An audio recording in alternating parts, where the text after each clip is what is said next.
வணக்கம் கேளீர். எல்லாரும் இந்த பொங்கல் ஃபெஸ்டிவல ரொம்பவே மகிழ்ச்சியா, நிம்மதியா கொண்டாடியிருப்பீங்கன்னு நான் நம்புறேன். எங்களோட இந்த பொங்கல் ஃபெஸ்டிவல் வந்து சண்டேவே அதாவது ஜனவரி 12th அன்னைக்கே ஸ்டார்ட் ஆயிடுச்சு. இந்த மாதிரி தான் வந்து வேப்பில, ஆவாரம் பூ, இன்னும் சில மூலிகைகள வச்சு காப்பு கட்டுவாங்க. நான் எங்க அப்பா, அம்மாவுக்கு ஒரே பொண்ணு. அதனால வந்து போகி அண்ட் பொங்கல் ஃபெஸ்டிவல வந்து நான் எங்க அம்மா வீட்ல செலிப்ரேட் பண்ணிட்டு, அதுக்கப்புறம் இங்க எங்க மாமியார் வீட்டுக்கு வந்து மாட்டு பொங்கல் அண்ட் காணும் பொங்கல் செலிப்ரேட் பண்ணுவோம். ஸோ இது வந்து போகி ஃபெஸ்டிவல் அன்னைக்கு காலையிலேயே தேவையில்லாத குப்பைகளோட எங்க மனசுல இருந்த தேவையில்லாத எண்ணங்களையும் வந்து அதோட சேர்த்து எரிச்சாச்சு. அண்ட் இது அன்னைக்கு காலையில எங்க அம்மா போட்ட கோலம். அன்னைக்கு கொஞ்சம் மழையா இருந்தது. அதனால வந்து இவ்வளோ தான் எங்க அம்மாக்கு நாங்க போட சொல்லி பெர்மிஷன் குடுத்துருந்தோம். அடுத்த நாள் வந்து அ இது வந்து தை பொங்கல் அன்னைக்கு எங்க அம்மா போட்ட கோலம். எங்க அம்மா வீட்லயும் வந்து நல்லா வெளியில அவங்களும் வில்லேஜ்காரங்க தான். அதனால வந்து வெளியில புதுசா அடுப்பு, பானைலாம் வாங்கி பொங்கல் வச்சு சாமி கும்பிடுவாங்க. பட் 2024ல வந்து ஒரு டெத் நடந்துருச்சு. அதனால வந்து நெக்ஸ்ட் 2 இயர்ஸ்க்கு வந்து அந்த அந்த மாதிரி ஒரு வழிபாடு செய்ய மாட்டாங்க. அதனால சிம்பிளா வீட்ல கிச்சன்ல வந்து பொங்கல் வச்சு சாமிக்கு படைச்சுட்டு அவ்வளோதான் சிம்பிளா தான் பண்ணிக்கிட்டாங்க. அ எங்க அம்மாக்கு வந்து இது ரொம்ப சிம்பிளான கோலம். ஏன்னா வந்து அவங்க தெரு ஃபுல்லா போடுவாங்க. வண்டி போகுறதுக்கு கூட இடம் இல்லாம. பட் இது அவங்களுக்கு ரொம்ப சாட்டிஸ்ஃபைடா இல்லன்னு தான் சொல்லணும். அண்ட் இத வந்து நான் அங்கருந்து வரும்போதே எங்க அம்மா வீட்லேருந்து வரும்போதே புதுசா கயிறு, மாட்டுக்கு தேவையான கயிறு, பொங்கல் பானைலாம் வாங்கிட்டு வந்துட்டேன். அந்த கயிற வந்து கடைசியில இந்த மாதிரி ஒரு முடிச்சு போட்டு, அந்த எக்ஸஸ் எல்லாம் இந்த மாதிரி சுட்டு வச்சா தான், அந்த கயிறு லாங் லைஃப் வரும்.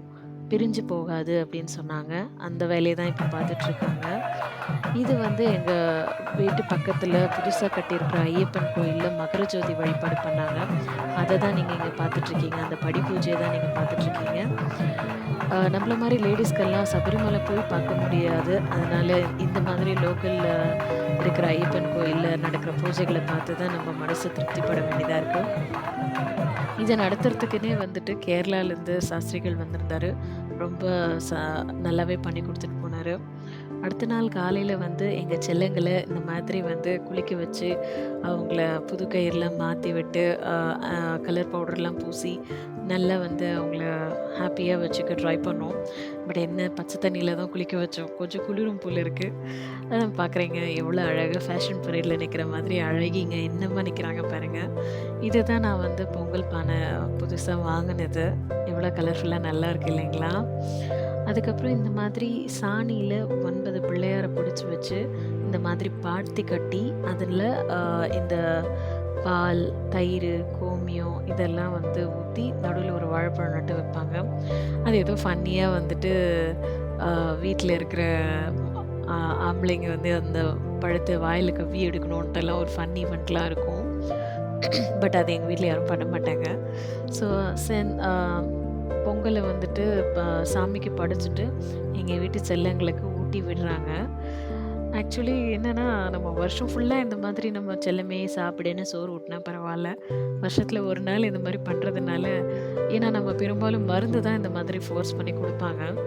அ அவங்களுக்கு வந்து இப்போ நம்ப நல்ல சோறே ஊட்டினா கூட அவங்க பயப்படுறாங்க பாருங்க. அ இப்படி தான் வந்து நாங்க எங்க வீட்டு செல்லங்களுக்கு வந்து பொங்கல வந்து ஊட்டி விட்டோம். அடுத்த நாள் வந்து காணும் பொங்கல் எங்க வீட்டு பெரியவங்களுக்கு வந்து நாங்க படைச்சோம். ஒரு 2 ஜெனரேஷன சேர்ந்தவங்களுக்கு தான் வந்து ஃபோட்டோஸ் எல்லாம் இருக்கு. அதனால அவங்க ஃபோட்டோ மட்டும் வச்சு அவங்களுக்கு என்னெல்லாம் புடிச்சிருந்ததோ, அதெல்லாமே வந்து வெஜ், நான்வெஜ் அப்புறம் இந்த ஸ்நாக்ஸ் ஐட்டம் இதெல்லாம் என்னெல்லாம் பிடிக்குதோ அதெல்லாம் செஞ்சு வைப்பாங்க. ஆ இதுதான் வந்து நாங்க எங்க வீட்டு பெரியவங்களுக்காக எடுத்த துணி. வேஷ்டி, சட்டை, துண்டு, புடவை எல்லாம். ஆ இத நாங்க இது அவங்களுக்கு வந்து படைச்சுட்டு, அதுக்கப்புறமா அ நாங்க சாப்பிட்டதோட எங்களோட பொங்கல் ஃபெஸ்டிவல் முடிஞ்சிருச்சு. ஆ ஆக்சுவலி ஒரு நம்ம திருக்குறள் வந்து ஒண்ணு இருக்கு. திருவள்ளுவர் அழகா சொல்லியிருக்காரு. "சுழன்றும் ஏர் பின்னது உலகம் அதனால் உழுந்தும் உழவே தலைன்னு" சொல்லி. அதாவது உலகத்துல எத்தனையோ தொழில் இருந்தாலும், இந்த விவசாயத்து பின்னாடி தான் அது எல்லாமே இல்லைங்களா? நம்ம என்ன தொழில் செஞ்சு எவ்வளோ பணம் சம்பாரிச்சாலும், சாப்பாடுன்னு வரும்போது இந்த விவசாயம் தான் நம்மளுக்கு கை குடுக்குது. அதனால நீங்க என்ன தொழில் செஞ்சாலும், கூடவே இந்த விவசாயமும் செய்யுங்க. உங்களால என்ன முடியுதோ அத செஞ்சு விவசாயத்த காப்பாத்துங்க. அ என்னோட வீடியோ பார்த்ததுக்கு ரொம்ப தேங்க்ஸ். தேங்க்ஸ் ஃபார் வாட்சிங். Have a very good day.